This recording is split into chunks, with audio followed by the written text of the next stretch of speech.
Hey, heads up, not only am I going to be spoiling the shit out of Iconoclasts, you kind of need to have played through it to really know what the hell I'm talking about. I make a lot of references to cutscenes and dialogues that happen throughout pretty much the entire game, and you may be a little confused if you come in halfway. That's it, that's your spoiler/content warning. Okay, see video, go!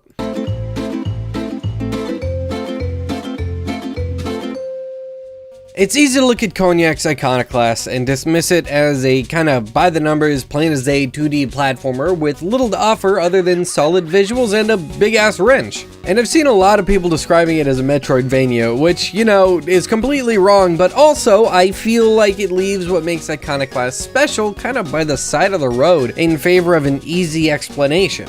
And hey, there's nothing wrong with wanting to explain something simple to somebody, but I want to make one thing very clear about this game. It's less about the exploration of its environments and more about the exploration of its characters. Per the dang dictionary, an iconoclast is someone who attacks established beliefs and systems. Traditionally, this is meant in a religious sense, but the definition's expanded over time and really just kind of means someone who either directly opposes systems and traditions that seem to be set in stone, or just a person who, through whatever method, stands out when confronted with things society's established as normal.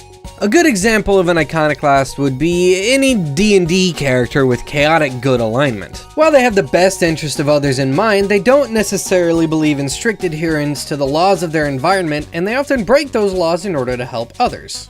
As an example, take any character that goes and fights and kills bandits instead of calling the guard and waiting for law processes to do their thing. Iconoclast's main character, Robin, kind of fits that bill pretty well, apart from killing people. Despite the fact that her society's main governing body, the one concerned, has deemed private mechanical practice a sin, she still sneaks around and fixes the mechanical problems of whoever needs help and can't really afford it.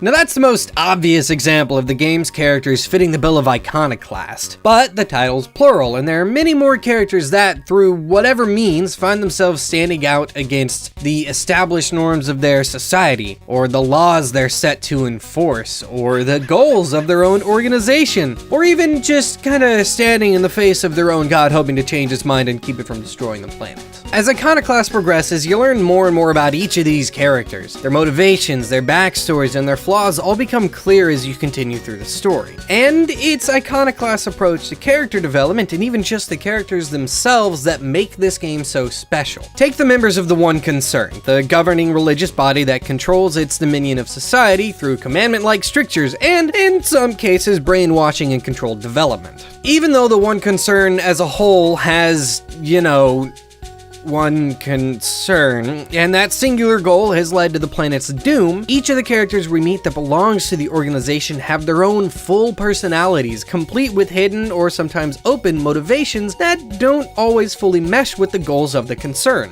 While Iconoclasts is absolutely littered with characters defined by its namesake, I want to focus on three members of the One Concern that we get to know throughout Iconoclasts: Agent Black, Agent Chrome, and Agent Ash, who technically isn't part of the One Concern anymore, but whatever, who cares, it's a technicality. So like I said, Ash is a former agent of the One Concern. He's been forced into hiding by his own actions, and while he's still a faithful follower of the religion and a worshiper of him, Ash is definitely now an outcast.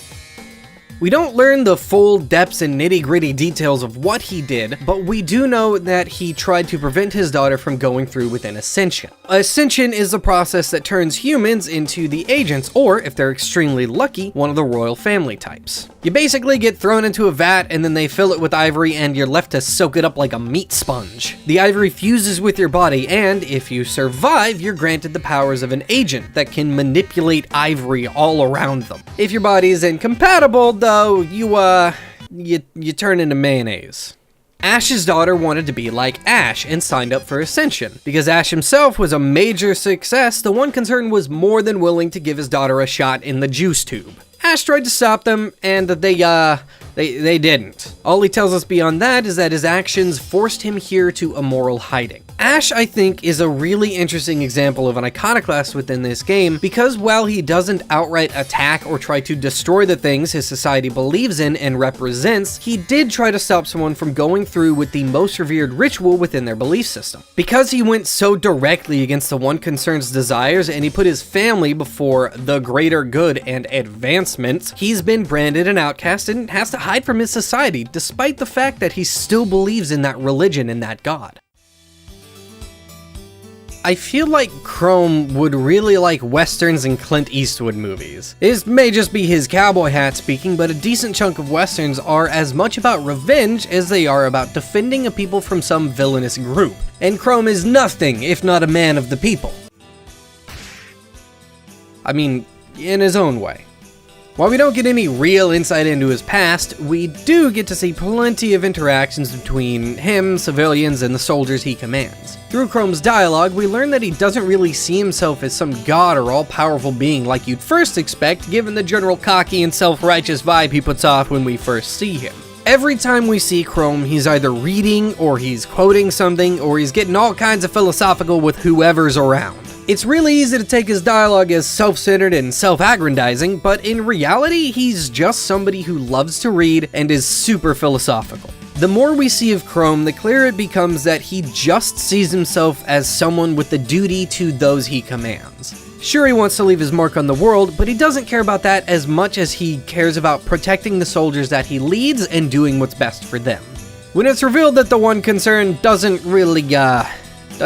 give a shit about the soldiers, Chrome tries to stand up for them, and towards the end of the game, he kinda ignites a rebellion. The grunts that Chrome commands end up in a major battle with City 1's elite guard as Chrome makes his way to Father to kill him, prove a point, and make himself a martyr. The last really noteworthy factual about Chrome is that out of all the agents we meet, he knows the least about what's going on behind the scenes at the One Concern. He doesn't know the planet's doomed, and he doesn't know why he has these orders. He eventually learns of the shuttle, but doesn't really know what it's for, and he just sees that his soldiers, his people, are being totally shafted, and he decides he's not going to stand for it. In probably the most straightforward of arcs we get, we see Chrome's cryptic and pensive nature lead into pure iconoclasm. He gets fed up with the bullshit, and he initiates and leads pretty much the only direct violent assault in a controlling establishment, and he does it all to improve the lives of his soldiers. Out of all the One Concern agents, Black has probably had it the worst.